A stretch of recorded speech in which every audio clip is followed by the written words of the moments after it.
Hello, boys and girls of YouTube. Well, I'm going to try this for the first time, meaning using video capture on my laptop to see if I can actually record this. I know the mic I'm using is not great, so I apologize for the sound.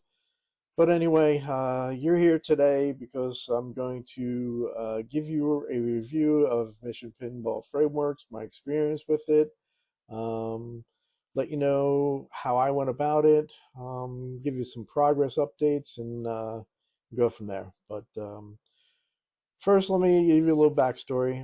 When I decided to build a homebrew pinball machine, the two biggest fears I had was trying to use the software. I was aware of Mission Pinball Framework before I got started. Um, and I took a look at it, read some of the documentation.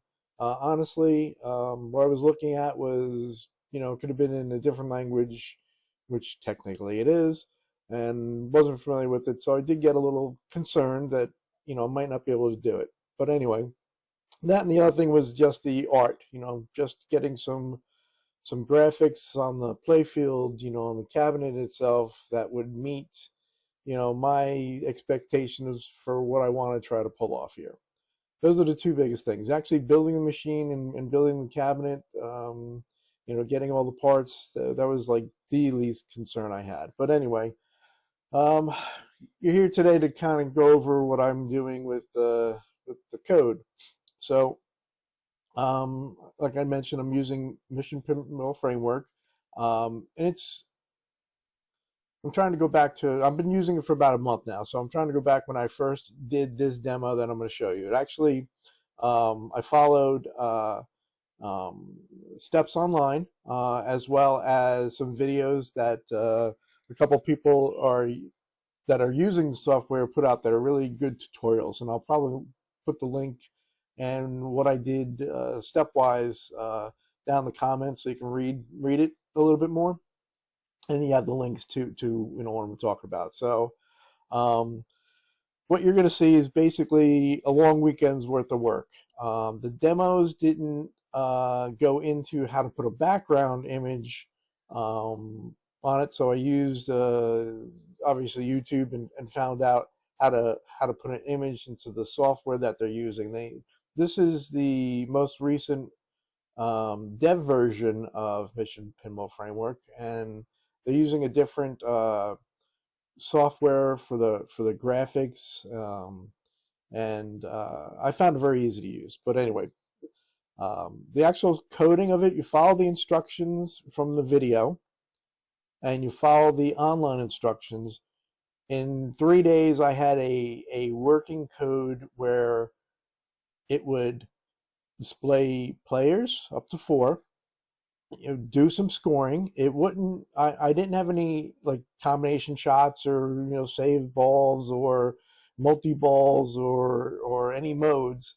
But if you connect this to a pinball machine and everything's wired switch wise, you can hit a switch and it'll give you a score. And it'll play some sound. I actually had some sounds, just turned them off because they're copyrighted music, so I didn't put those on for this demo, but I do have spots for 2 songs that are playing in the background here.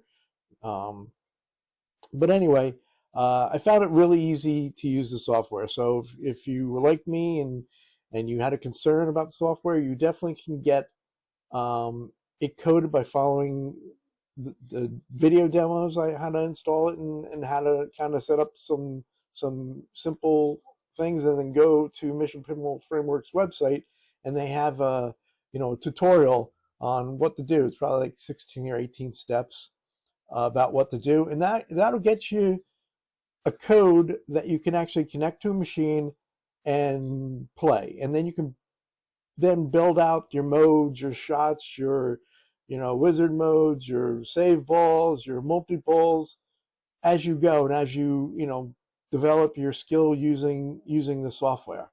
I found it really easy.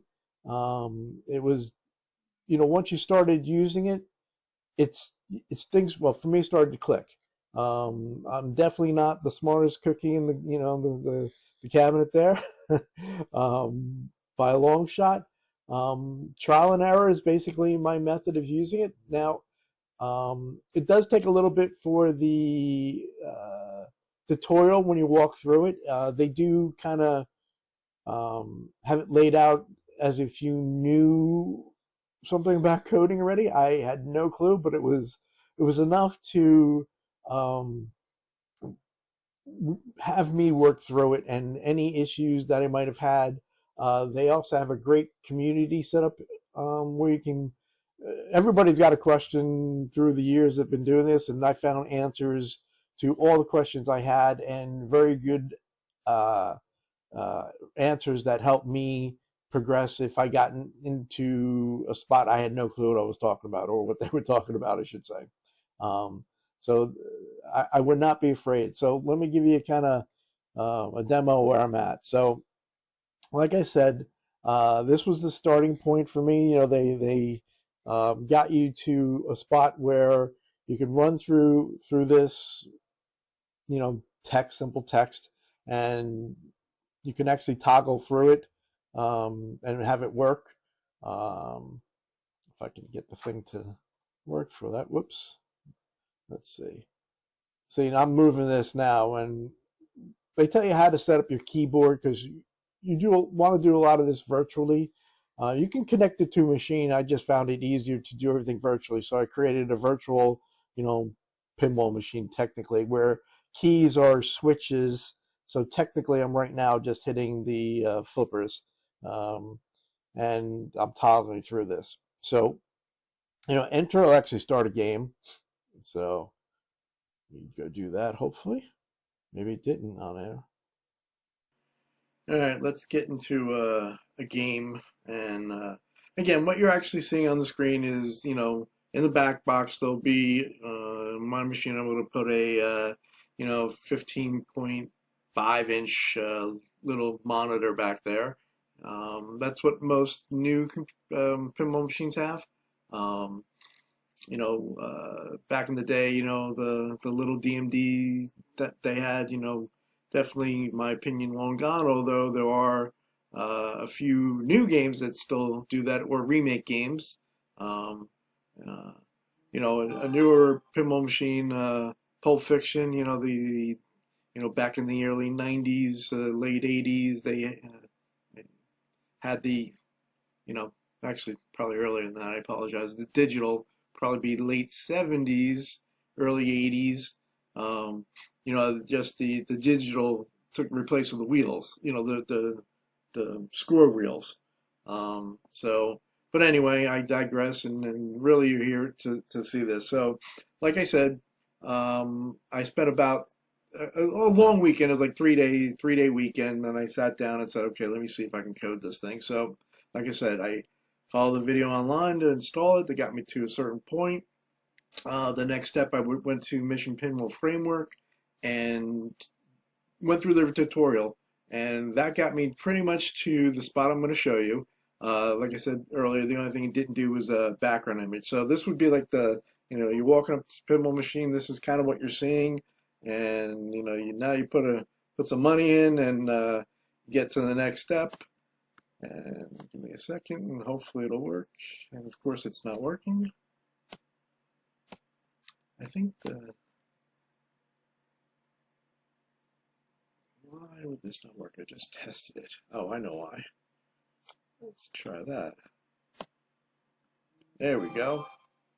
And because the screen was not technically on the program, so I had to, you know, switch toggle over to the actual game running. So as you can see now, this would be, you know, you put coins in, you hit play, and you know, I can want to play 2 people, so I'm set that up. You can see at the bottom it went to 2 players. I'm not going to do up to 4 because then I got to toggle through all those balls just to show you the demo. But again, right now it's a virtual pinball, but this would be the background you're seeing if it's a real pinball machine. So you can hit some switches, some scoring, and he's got that up. And now, oh no, I just lost a ball. So take a look at the upper left-hand corner. You know, change players, still ball 1, scoring again.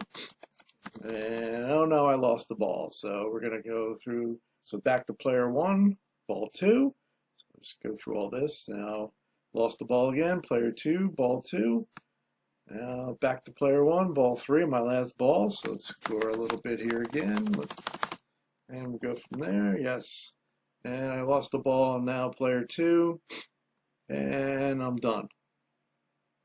So that's enough to get you going on a pinball machine and play it and have some fun with it. This way you're not, doing coding for a year to get all the shots in. You can actually have if you already have a pinball machine set up, ready to go, just need some software.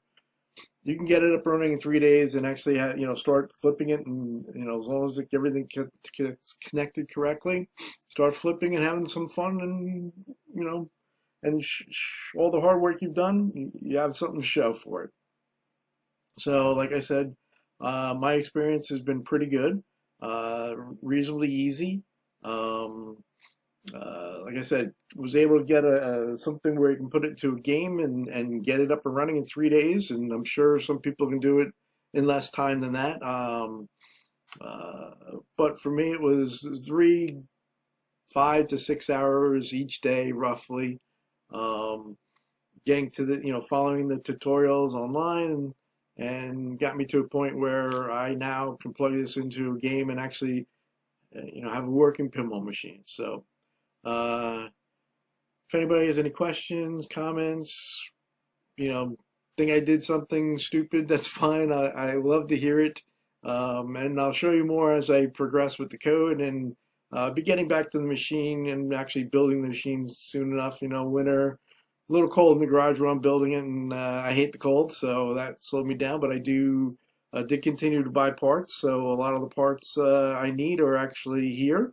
So we'll get back on that, and show you building the thing and how I'm going about doing that. But one thing out of the way is one of the bigger ones is actually, can I code this thing?